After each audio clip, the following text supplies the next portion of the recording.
One Catholic church says that if you vote Democrat this election, you're going to hell. Now, this is according to a flyer distributed at the Immaculate Conception Catholic Church in San Diego, California. Now, the flyer says that, quote, it is a mortal sin to vote Democrat, and adds, immediately after death, the souls of those who die in a state of mortal sin descend into hell. Well, that's pretty clear, right? Now, this warning was posted on a flyer from October 16th called The Voter's Guide for Serious Catholics.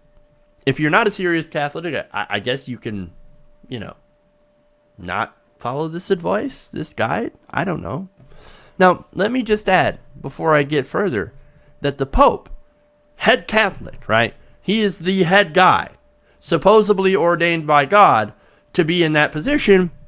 Well, he says, hey, don't vote for Trump, who is a Republican, who's running on the Republican ticket, because he's not even a good Christian. He's not even a Christian. So there's where the head of the Catholic Church is saying. He's saying, don't vote for Trump. And then this flyer says, nope, if you vote for a Democrat, you're going to hell. Now, the flyer listed 5 Democratic policy positions that are supposedly at odds with the church teachings. Now, 2 weeks later, a second flyer also mentioned Hillary Clinton by name and claimed that she was under the influence of Satan. Okay, Satan, right? Look, man, I've got my problems with Hillary Clinton, but Satan? That's a bit over the top, man. I mean, really. So now, what is this, and what does the pastor of this particular church have to say? Well, the pastor of this church is Father Richard Perozik, right? And now, he was talking to the New York Daily News, and he said, yeah, look, hey, I tell my churchgoers they will go to hell if they vote for Democrats. Oh, well, there you go. But he's got a little qualifier in there. He said, look, hey, the flyer, we didn't actually create the flyer. Yes, I've been saying this in my church, that if you vote for Democrats, you go to hell. But, I didn't come up with the flyer. The flyer wasn't reviewed by me. And, quote, it went a little beyond my approved message. A little bit? Whoa, was it the Satan thing? Is that what it was? Was that slightly over the line? Oh, but no, you know what? Not if you ask Alex Jones, because obviously they smell like sulfur, both her and Obama, and flies land on them. Yeah, it must be Satan. Now, here's a quote here. Quote, the fact that somebody took this and made it public took it out of context. I would never tell anyone to vote this or vote that. You know why? Well, it's because by law, he is forbidden from supporting candidates in church or provide church-related materials, or their organization could lose their tax-exempt status under the IRS rules. So, of course, he's going to come out and say, I didn't actually say don't vote for Democrats. I mean, I did, but I didn't. I'm not going to tell you who to vote for, except I'm going to say, if you vote this way, you face eternal damnation. I mean, come on.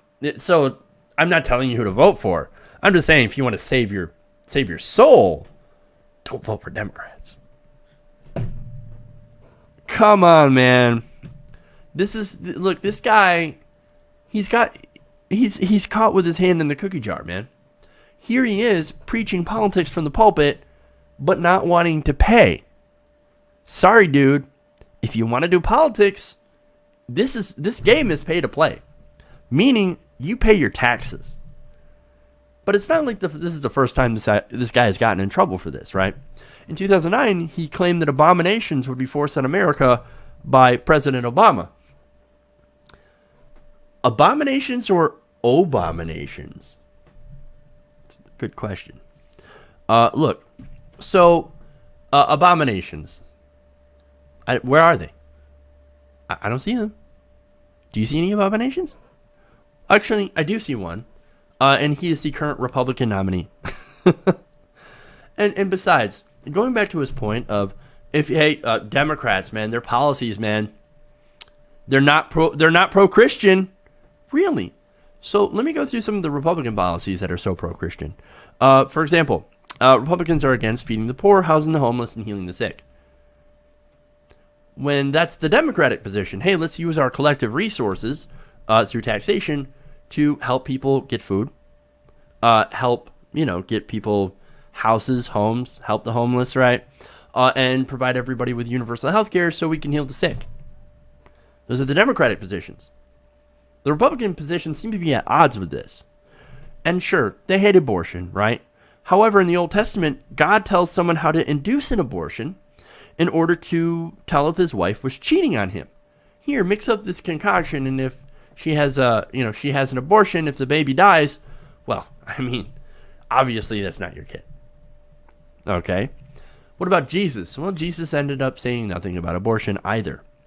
In fact, Jesus tended to have focused a lot on how rich people were not going to make it into heaven. He said something about a camel fitting through the eye of a needle than a rich man getting into heaven. I'm just saying. What about the Good Samaritan?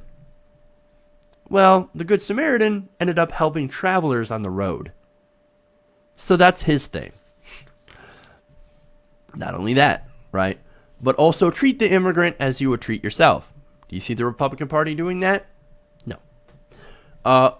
Look, it turns out from some of these passages at least, the Bible is kind of fucking liberal in some spots. At least the New Testament is. However, according to this church, voting for a Democrat, well, that is a mortal sin. That's a mortal sin. The Republicans, man, the religious right, they're so obsessed with punishment, with, the people going to hell, and, also they seem to be focused on rewarding rich people, punishing poor people, that kind of thing. This is the moral majority. This is the effect of the moral majority. And this is unfortunately what a lot of people are being taught in the churches instead of the, loving Christ, right? Which is supposed to be kind and good towards poor people. They're learning this crap. Now, of course, as an atheist, I think it's all crap. But if you take the moral message from the Bible, hey, be good to other people, and just get rid of the dogma, you end up with something like secular humanism, which I'm totally in favor of. So I think we should take the lessons of the Bible, the good stuff, the moral stuff, the help your neighbor stuff, get rid of all the dogma, and I think if more people did that, the world might be a little bit better of a place. Hey everybody, thanks for watching this video. If you want to see more like this, please hit the subscribe button below. And if you want to support truly independent, non-corporate media, go to our Patreon page and become a patron, patreon.com/TYTNation.